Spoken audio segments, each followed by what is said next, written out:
अस्सलाम वालेकुम dear students, this is पायर इकबाल।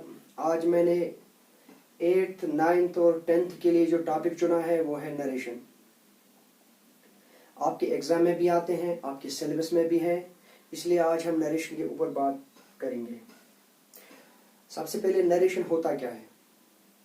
नरेशन का मतलब है किसी की कही गई बात दूसरे को बता दिया जाए, किसी की कही गई बात दूसरे को बता दिया जाए, नरेशन कहलाता है। Narration is a topic which deals with the study of expressing the idea of speaker. Narration is a topic which deals with the study of expressing the idea of a speaker. तो narration की definition मैंने लिखी है, उम्मीद है कि आपने note की होगी।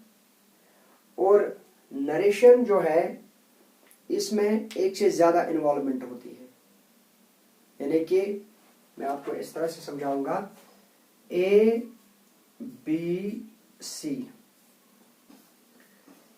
बी सी से कहता है कि ए कहता था कि वो कल स्कूल गया था या वो कल बाजार गया था, यानी कि ये इनसे बात कर रहा है इनके बारे में। इसका मतलब है कि एक से ज्यादा इन्वॉल्वमेंट होती है इसमें। तो ये बात आपको याद रखनी है, एक एक स्टेप आपको याद रखना है, एक एक बात आपको याद रखनी है, और तब आप नरेशन को बेसिक से सीख पाएंगे। तो नरेशन जो है, narration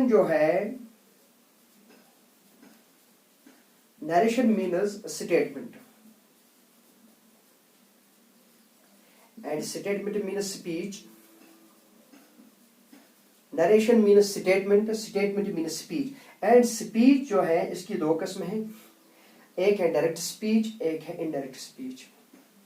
direct speech, indirect speech. Direct speech क्या होती है? In this case we take the exact words of the speaker, यानी कि जो बोलने वाला है, जब हम उसके कहे गए सीधे अल्फाजों को बताएंगे तो इसको हम डायरेक्ट स्पीच कहते हैं।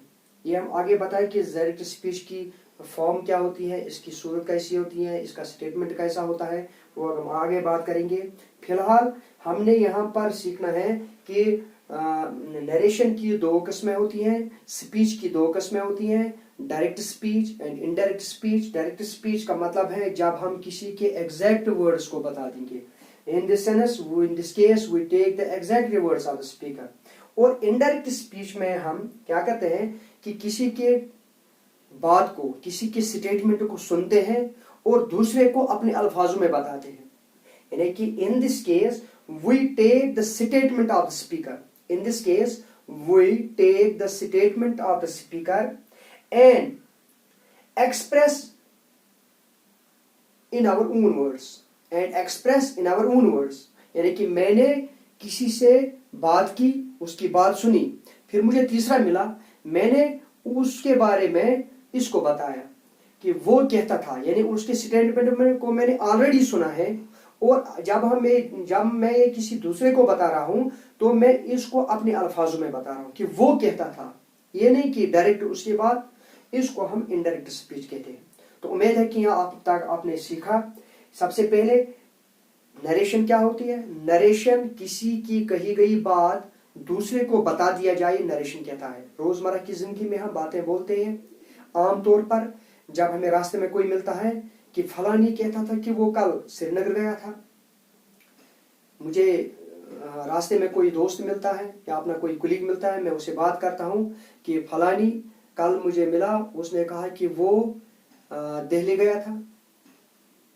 तो इसका मतलब है नरेशन जो है इसको हम, क्योंकि नरेशन को सीखने के लिए सबसे पहले टेंस पता होने चाहिए, और अगर टेंस आपको नहीं पता है, मैंने वैसे क्लास में पढ़ाया है, 9th और 10th को समझाने की कोशिश की है, आपको याद होगा। तो अगर आपको नरेशन टेंस पता है तो नरेशन को सीखने में आपको आसानी हो जाएगी, क्योंकि नरेशन के लिए हमें कम से कम 3-4 टॉपिक, 4 वीडियोस बनाने पड़ेंगे। तो इंशाल्लाह हम, लेकिन हमें हर बात को याद रखना जरूरी है। तो डायरेक्ट और इनडायरेक्ट स्पीच हमने सीखा कि डायरेक्ट स्पीच क्या होता है और इनडायरेक्ट स्पीच क्या होता है। तो आगे चलते हैं। अब हम डायरेक्ट स्पीच जो है इसकी शक्ल कैसे होती है, इसकी सूरत कैसे होती है। Subject plus verb comma inverted commas, subject plus verb plus other word. इसको आप ऑब्जेक्टिव बोलते हैं लेकिन मैं इसको अदर वर्ड बोलता हूं, ये कुछ भी हो सकता है।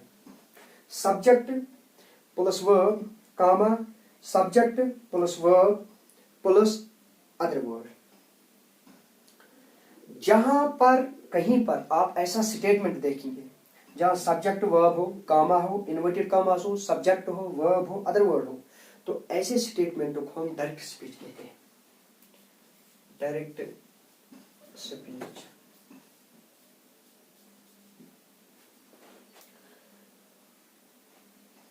इसको हम डायरेक्ट स्पीच कहते हैं। अब इसमें दो पार्ट्स हैं, एक इन्वर्टेड कामा से बाहर है और एक इन्वर्टेड कामा के अंदर है। जो इन्वर्टेड कामा के बाहर है इस वर्ब को हम रिपोर्टिंग वर्ब कहते हैं।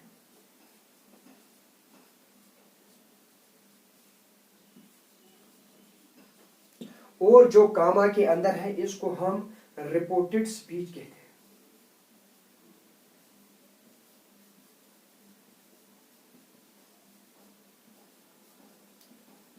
रिपोर्टेड स्पीच,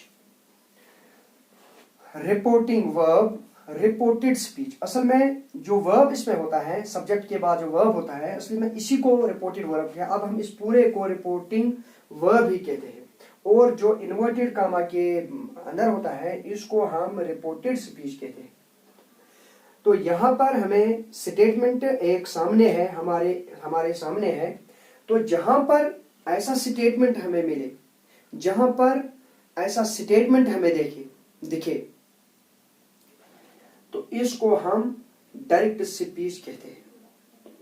यानी आप देखते हैं आपके एग्जाम में सीधा डायरेक्ट स्पीच का ही सवाल आता है, फिर आप उसको आपने इनडायरेक्ट बनाना है, चेंज करना है। तो अब यहां पर जो समझने की बात है वो ये है, अब जो ये हमारे पास ऑलरेडी होता है, डायरेक्ट स्पीच जो है ये हमारे पास ऑलरेडी अवेलेबल है। अब इसकी शक्ल जो है वो कैसे होती है, subject plus verb comma inverted comma subject plus verb plus other word. इस पार्ट को रिपोर्टिंग वर्ब कहते हैं और इस पार्ट को रिपोर्टेड स्पीच कहते हैं। Reporting verb and reported speech. Direct speech को इनडायरेक्ट स्पीच बनाने के लिए कुछ रूल्स हमें फॉलो करने हैं, कुछ रूल्स हमें समझने हैं, उन रूल्स को हमें याद रखने हैं। तो आमतौर पर डायरेक्ट स्पीच को इनडायरेक्ट स्पीच में चेंज करने के लिए, तब्दील करने के लिए हमें 3 रूल्स की जरूरत पड़ती है। सबसे पहले master rule.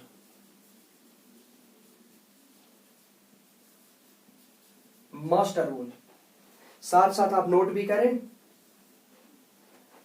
Number 2 generic rule यानी जनरल रूल।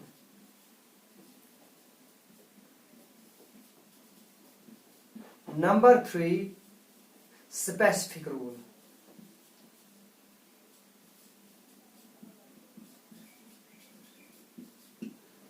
यानी कि मैंने आपको पहले बताया कि एक एक सेटअप हमें याद रखना है, एक एक सेटअप हमें समझना है। डायरेक्ट स्पीच को इनडायरेक्ट स्पीच में चेंज करने के लिए हमें 3 रूल्स की जरूरत होती है। सबसे पहले मास्टर रूल, नंबर 2 जनरल या जेनरिक रूल हम इसको कहते हैं, नंबर 3 स्पेसिफिक रूल। तो ये 3 रूल हमें पता होने चाहिए।